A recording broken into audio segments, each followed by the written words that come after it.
Okay, good day everyone. So our next topic will be about seawater system. So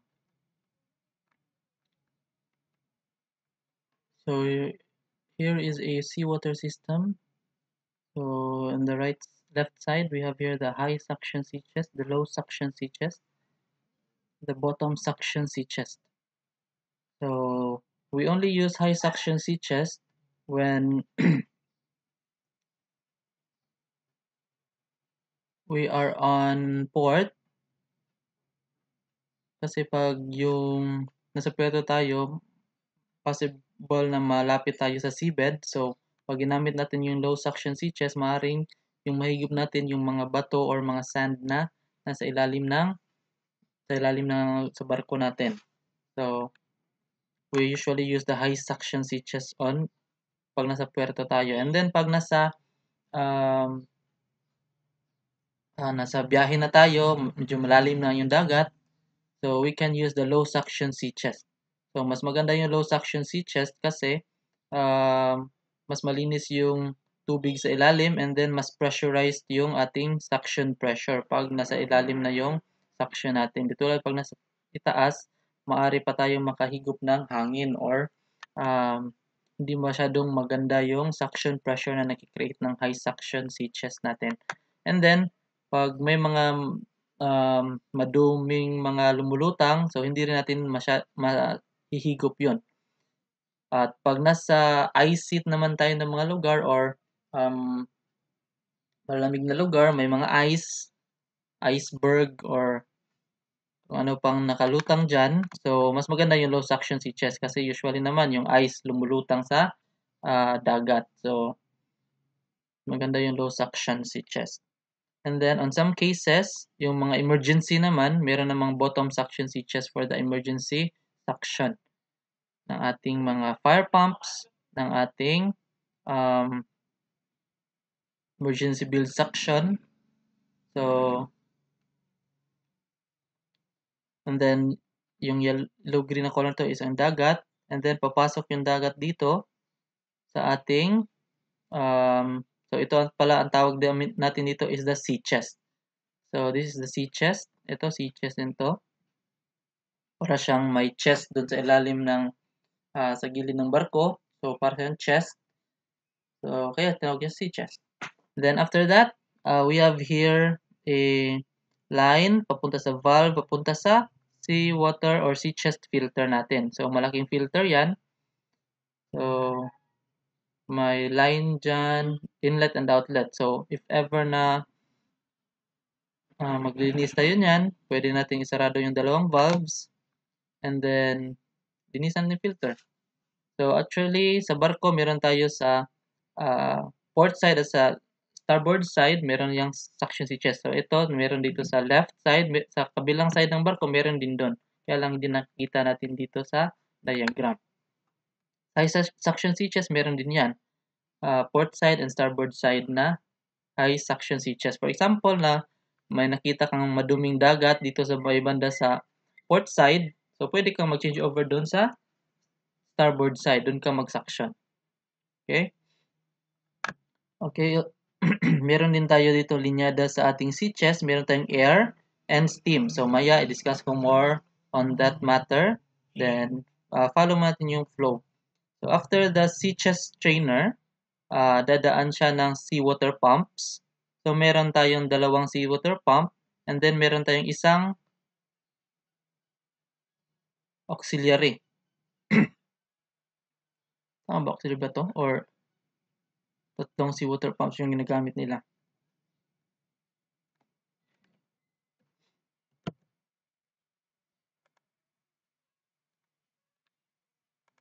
Okay, so meron tayong seawater pumps. And then after the seawater pumps, meron siyang arrow papunta sa bilge separator. Hindi naman natin gagamit yan. Meron din siyang papunta sa freshwater cooler. So siya nagpapalamig sa ating freshwater cooler. Pwedeng isa lang gamitin, pwedeng dalawa yung gamitin natin na cooler. maganda isa lang, and then yung isa standby. And then after that, yung seawater din, dadaan din sa freshwater generator. And then, lalabas pag nakuha na niya yung init ng freshwater cooler at ng freshwater generator, lalabas siya at then itatapon yung seawater pabalik sa dagat or overboard. And then, meron din siyang three-way circulating valve na pwede mo rin yung seawater dito, pwede mong ibalik doon sa suction ng seawater pump, i-recirculate mo. So, depende na yan sa'yo. And then here, below, we have the bottom suction strainer. And then merong pumps dito, the fire pump. So gamit ito pag mag-firefighting ng barko. And then doon niya ibibigay ang seawater or itatapon or susupply ang seawater papunta sa fire line natin. Nandun na yung mga fire hose, yung fire nozzle or yung mga fire system natin nandun na. And then in case na pag emergency, matagal hindi mo na-start agad yung fire pump or nasira yung fire pump, nasunog yung loob ng makina. So, pwede you can start the emergency fire pump. Wala naman yan doon sa engine room, nasa labas yan. Yung ibang barko nasa proa or nasa forepeak. So, nasa harapan ng barko, doon yung suction niya. So, nandun din yung pump. So, malayo siya sa ating main fire pump. So, yung emergency fire pump nasa labas or nasa forward ng barko, sa proa. Okay, so ang focus natin is seawater system. So, dito tayo mag-focus sa seawater pumps, okay? So, we have here a valve na kinokontrol niya yung opening. So, depende at 1% open, 50%, or depende sa ating kailangan na. Okay, so before we discuss more on the diagram, we will discuss the system itself. So in general, the seawater is circulated by two main and one auxiliary electrically driven seawater pump. So tama yung sinabi ko kanina, dalawa yung main seawater pump natin and then meron tayong isang auxiliary seawater pump. So yung auxiliary seawater pump natin, mas maliit yung pump na to and then mas maliit yung motor niya. So if ever na nasa puerto lang tayo, konti lang yung tumatakbong makina and then konti lang yung kailangan na cooling natin, so pwede auxiliary pump lang yung gamitan para hindi masyadong malaki yung konsumo natin sa kuryente. Hindi naman natin kailangan ng masyadong malakas na pressure or mas maraming cooling, di ba?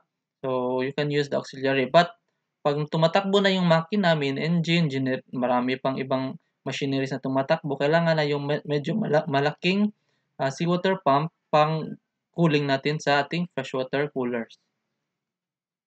Okay? So the flow of the pump goes to three coolers which are connected in parallel. So the freshwater cooler number 1, freshwater cooler number 2, and the freshwater generator. So pag nasa puerto tayo, hindi natin pwede gamitin yung freshwater generator, pero pag nasa biyahe na tayo, malayo natin sa puerto, malinis na yung dagat doon, pwede natin gamitin yung ating freshwater generator. So the seawater is also fed to a marine growth protection system. So meron din tayo dito na marine growth protection system or MGPS. So para ma-protect natin yung ating seawater system from marine growth. So possible na magkaroon yan ng sisi or may mabuhay dyan ng mga marine kahit ano sa marine environment na pwedeng mabuhay dyan sa loob ng ating mga lines. So pag pinamahayan yan dyan, pwedeng magkaroon ng mga bara dyan sa ating lines and then masira yung ating cooling system. So, pag nasira ang cooling system, wala nang cooling doon sa ibang parts ng makina, sa mga machineries natin, so pwedeng masira yon. So, to prevent that, we have also the marine growth protection system and it will be discussed on a separate naman na diagram. Okay, let's continue with the main seawater. So description, the seawater is taken from either a high suction sea chest via filter. So a high suction sea chest dito via a filter when the vessel is loaded. So, or a low suction sea chest when the vessel is in ballast. So pag sa ibang barko, pag punong-puno yung loaded or punong-puno yung barko mo, so pwede mo gamitin yung high sea chest kasi lubog naman yan sa dagat pa rin kasi mabigat yung barko mo, nakalubog yung high sea chest. Then pag nakabalas naman tayo or walang laman yung ating barko, nakalutang siya, huwag mo gamitin yung high sea chest kasi pag ginamit mo yan, possible na makahigop ka rin ng hangin kasi hindi siya lubog masyado sa seawater. So, maaring may makapasok na hangin, especially during rolling. So, mas maganda yung low sea chest pag hindi nakalutang yung barko. Okay, so i-prevent natin na yung hangin ay makapasok sa ating system kasi pag yung hangin pumasok sa ating pumps, so hindi na yan makakabuga ng makakasupply ng seawater at yung hangin na yon pwede niyang sirain yung pump, yung sa loob, pwede magkaroon ng cavitation sa ating impellers, sa ating pipes. So, cavitation, so magkakaroon ng masira yon ating mga parts doon. So, and then, yung efficiency ng ating bomba is bababa yung efficiency niya pag masyadong marami na siyang cavitation. And then, pag masyadong maraming hangin na talaga, so magkakaroon na siya ng airbound. So, tumatakbo, umiikot yung pump, pero hindi siya nakakapag-supply ng liquid or ng seawater kasi yung hangin na lang pala yung umiikot doon sa loob ng impeller niya. So, that's the greatest threat naman pag nagkaroon ng airbound, mawawala yung cooling, so maraming masisira. Okay? The sea chests have both steam and air with clearing fitted. So, makikita natin dito sa gilid, meron tayong air and steam. So, if ever na may mga dumi na dumikit dyan, or seaweeds, or mga kahit ano dumikit sa ating sea chest, pwede natin i-blow natin ng air blow or i-steam blow natin. So, para malinis o mabugahan yung daanan ng seawater. Okay, in order to avoid too low seawater temperatures at the cooler inlets, a controllable recirculation valve is used to circulate water from the overboard line back to the common seawater suction line. So, pag nasa lugar ka na medyo malamig na, winter doon, so, masyado namang malamig yung seawater na makukuha mo sa labas.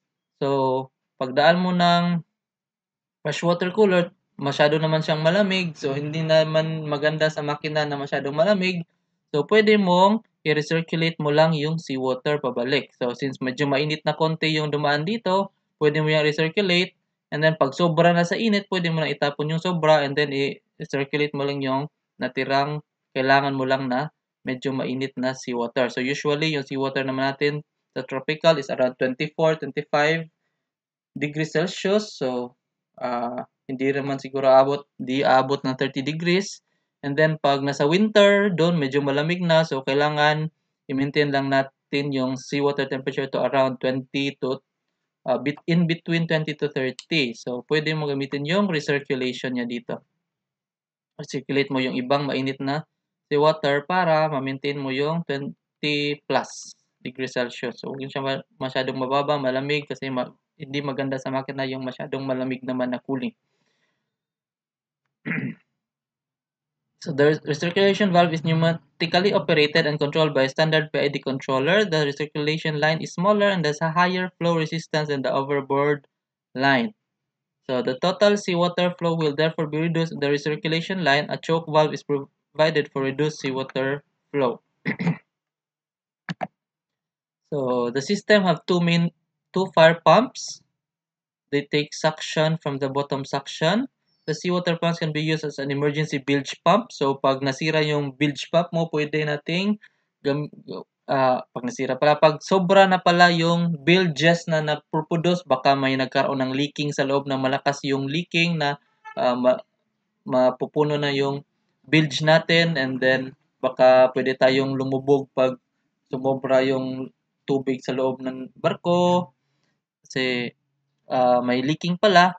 So, during emergency, suction mo yung may bilge pump naman tayo. Pag di kaya ng bilge pump, meron tayong emergency bilge pump or yung seawater pump natin is nakakonekta sa ating bilge. So, ito. So, itong line na to, nakakonekta itong number 2 na seawater, itong number 2 na seawater pump lang. And then, pag masyadong marami na yung tubig dyan or bilges na sa loob ng barko, pwede mong gamitin for emergency use itong seawater pump number 2. So, isa-suction niya dyan, itatapon niya doon sa, pwede papasok niya ng cooler and then itapon niya sa labas. So, a separate pipe to the tank top is provided for this operation. When using the bilge injection, ensure the CHS suction valves are closed. Okay, pag ginamit mo tong suction dito sa ating bilge, emergency bilge suction, ginamit natin to, syempre kailangan mo isarado dito yung suction ng ating CHS para dito lang hihigop yung pump. Kasi pag nakabukas dito, syempre dito hihigop na yung pump. Hindi na siya masyadong makahigop dito ng bilge sa loob ng barko. So, the emergency fire pump has a separate suction from its own sea chest. So, yung emergency fire pump naman natin, meron siyang sariling sea chest. Kasi, in case na bara yung ating mga sea chest, so, hindi maapektuhan yung ating emergency fire pump. Kasi, pangit naman pag naglinis tayo ng filter sa main engine, and then, pati yung emergency fire pump natin, naapektuhan din siya, hindi mo rin siya pwedeng paandarin pala kasi naglinis ka ng CHS strainer mo. So, hindi siya magandang gawin pag emergency. So, during emergency, anong gagawin mo? Wala ka nang magagawa ngayon kasi kailangan mo na yung seawater pero naglilinis ka pa ng strainer mo. So, it is part of the rules and regulations na kailangan yung emergency fire pump may separate na suction CHS para hindi siya maapektuhan in case na may problema dun sa iyong mga CHS strainer. Then, the auxiliary seawater pump is supplied from the emergency switchboard. So, yung kurente natin dito sa ating auxiliary seawater pump, nakakonekta din yan sa emergency switchboard. In case na mag-blackout, hindi mo pwedeng paandarin itong mga seawater pumps na malalaki, itong main seawater pumps, kasi ito konektado lang sa main switchboard. Yung pwede mo lang paandarin pag emergency is yung maliit na pump, which is the auxiliary seawater pump. So, mas maliit yung pump na yan, mas maliit yung motor, so mas maliit lang yung kuryente na kailangan. So, kayang-kaya lang yan ng ating emergency generator. Okay, the operation procedure number 1. Open relevant CHS suction discharge valve. So, line up mo lang yung mga valves. Kailangan bukas lahat.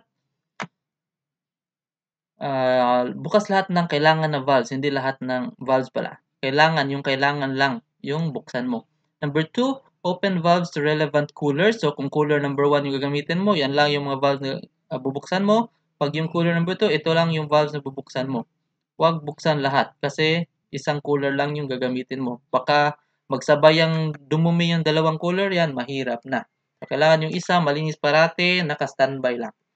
Okay, number 3, set controller for recirculation valve to auto at 20 degrees Celsius. So, yung setting pala nila sa seawater is at 20 degrees Celsius pala. So, pag medyo mainit na yung 20 degrees, itatapon palabas. Pag medyo malamig pa, pwede mo pang gamitin i-recirculate yung seawater na yun. Okay? Number 4, start one seawater pump locally. So, check mo yung pressure and flow kung okay na before mo ilagay sa auto. Okay? So, pag naka-auto na yung isa naka-standby din. Lagay mo sa standby selector para in case na magloko yung isa, pumara, automatic na tatakbo yung naka-standby. Okay? So, that's it for our seawater system. So, we will discuss more. So, check natin ulit yung diagram. So, high sea chest, low suction sea chest. So, pag nasa lugar ka na maraming mga iceberg or lumulutang yung mga yellow doon sa labas dahil sa malamig yung lugar, so mas maganda low suction sea chest ang gamitin natin para hindi tayo mahigop yung mga anong tawag doon, mga iceberg ba yun or mga ice flakes or hindi naman. Basta yung mga lumulutang na mga ice, hindi natin masuction sa sea chest at hindi makabara sa ating sea chest. So if ever na nag-yellow naman yung ating sea chest, we have here the steam line. Pwede nating bugahan ng steam yan. Pag may mga seaweeds naman or mga basura, pwede nating bugahan ng air para matanggal yung mga dumikit na mga unwanted materials natin doon. Pag mga buhay pa yung dumidikit doon, pwedeng steam siguro, pamamatay yung mga dumikit na mga shells. Diba? Okay, we have also here a gooseneck na pipe. So, yung gooseneck pipe na yan, kung makikita natin sa diagram, medyo maliit lang siya. So, kung kung i-check natin yung diagram, kung ganyan lang siya kaliit, automatic yung seawater na yan, papasok dyan, lalabas doon sa loob ng barko. So, for the diagram purposes lang, maliit lang yan. Pero, pag nasa barko ka na, yung pipe na yan is diretso yan, yung pipe na yan, diretso yan sa taas, papunta sa mga around, ilang deck ba yun? Mga 3 decks ata? O depende sa barko mo, kailangan yung gooseneck na yan nakaangat mas angat yan sa dagat. So, kung dagat mo, nandito na yung dagat mo, for example, so dapat yung gooseneck mo mas mataas pa dyan. Kasi, pag mababa yung gooseneck mo, syempre, yung seawater papasok yan, makapasok sa loob ng barko. So, sa diagram lang yan, maliit, pero sa loob ng barko, mahaba yan, mas mataas pa yan kaysa sa seawater. Usually, yung na umaabot yan hanggang main deck. So, what's the purpose of this gooseneck? So, if ever na nagkaroon ka ng rolling or yung barko mo is sa side na yung nagro-rolling na, so maaring yung hangin pwedeng pumasok sa sitches mo. Kasi lalo na pag yung barko mo is sobra na yung tagilid, 'di ba? So dito na side sa side na nakaangat, so maaring pumasok yung hangin doon. So to prevent na yung hangin ay mahigop agad ng ating seawater pump, meron tayong gooseneck dyan. So yung hangin na mga bubbles na pwedeng mahigop, dadaan ng gooseneck, lalabas doon sa main deck. So parang sample ba niyan? Wala akong bigyan ng example. Basta lahat ng possible na pumasok na hangin, so ilalabas lang sa gooseneck. So hindi agad na papasok doon sa ating suction ng ating seawater pump. Pero pag sobra na, syempre hindi din natin mapigilan. Okay? So after that, we have the filter. Meron tayong valve on top of the strainer. So in case na naglinis ka ng filter, 'di ba? Pag naglinis ka ng filter, sarado mo muna yung inlet and outlet valve. Wait lang. Pag naglinis ka pala ng filter, i-change over mo muna. So, for example, maglinis tayo ng low suction switches, yung isa. O pwede natin ilipat dun sa kabilang side ng low suction switches or pwede natin gamitin muna yung high suction switches para makapaglinis tayo ng low suction switches. And then, pag nalinis mo na yung low suction switches strainer, ibabalik mo yung strainer, isasarado mo yung takip ng ating strainer. Pag sarado mo yung takip, syempre yung loob ng ating strainer, may hangin doon. And then, we don't want na yung hangin na yon ay higup o pumasok sa ating pumps, 'di ba? Kasi makakasira 'yun sa pumps, magkakaroon ng cavitation and airbound. So, to prevent that, pwede nating buksan tong valve na to. Yung valve na to ay connect on top of the cover. So, may valve dyan sa ibabaw ng cover ng ating strainer, and then buksan mo yung valve na yan. Pagbukas mo ng valve na yan, buksan mo rin yung inlet ng seawater. Pagbukas mo ng inlet ng seawater, automatic yung seawater dito papasok dahil pinupush niya papasok yung seawater papasok dyan, and then pupunuin niya yung strainer mo, and then maghanap siya ng labasan. Siyempre, yung hangin unang lalabas. So, lalabas yung hangin, itutulak ng seawater yung hangin palabas dito sa valve na to. Kasi nakasarado pa yung outlet valve mo niyan. Yung inlet valve lang at yung purge valve or bleed valve yung nakabukas. So, papasok yung seawater, itutulak niya yung hangin palabas doon sa bleed valve. Pag nakita mo na wala ng hangin na lumalabas, puro na lang seawater, pwede mo nang isarado yan. Maliit lang na valve naman yan. So, maliit lang, parang copper tube lang yung naka-line dyan, and then maliit lang yung valve. Then, pag wala ng hangin na lumabas, pwede mo nang isarado yung ating bleed valve. And then, sigurado ka na wala ng hangin sa loob ng switch strainer, pwede mo nang buksan itong outlet valve ng ating strainer papunta sa ating seawater pump. And then, pag okay na yung linyada ng seawater pump, tumatakbo naman yan, suction na siya, pwede mo nang isarado yung kabilang strainer. Kung lilipat ka or maglilinis ka ng iba pang filter, iba pang strainer ng ating seawater. Okay? So after that, dadaan siya ng seawater pump. Yung seawater pump number 2 natin na main is nakakonekta sa direct emergency suction. So in case na marami ng tubig sa loob ng barko, may nabutas pala or may leaking na malakas. So tapos hindi na kaya ng ating build suction, ito build suction. So pag di na kaya ng build suction, so pwede natin gamitin itong direct emergency suction at emergency build suction. Okay, so ba't bumalik? Okay. So may separate naman na linyada yung build system natin. Pero pag di na kinaya ng build system yung dami ng builds na sinasuction niya, pwede mo nang gamitin itong direct emergency suction ng ating seawater pump. Or you can also use the emergency build suction here para tumulong na magsak ng mga bilges sa ating barko. Okay? During emergency lang yan pwede gamitin. Kasi what if yung bilge mo maraming langis and then for emergency purposes, syempre hindi mo pwedeng itapon yung langis doon sa dagat. So, mapipilitan ka lang kung palubog na talaga yung barko, wala kang choice. Edi sure, syempre, wala kang choice. Igupin mo na lang yung bilge mo, itapon mo palabas. Gamitin mo na lang itong direct bilge emergency suction. Maaring mapagmumultahin ka pero mababawasan yung penalty mo kasi ginamit mo lang siya dahil emergency talaga. Pero pag hindi mo prove na emergency yung ginawa mo, tapos ginamit mo yun, tapos hindi pala emergency, doon baka magkakaproblema ka talaga ng malaking malaki. Okay? So after that, cooler, freshwater cooler, dadaan ng freshwater cooler, and then lalabas overboard. Pag yung temperature niya is hindi pa masyadong mainit, 20 degrees pa lang, malamig pa yon, so pwede mong i-recirculate yun. Sayang naman, pwede mo pa palang gamitin yun pang cooling, di ba? Tapos pag sobra naman sa init, more than 20 degrees Celsius, automatic tatapon na yan overboard kasi hindi na kailangan natin yan. Okay?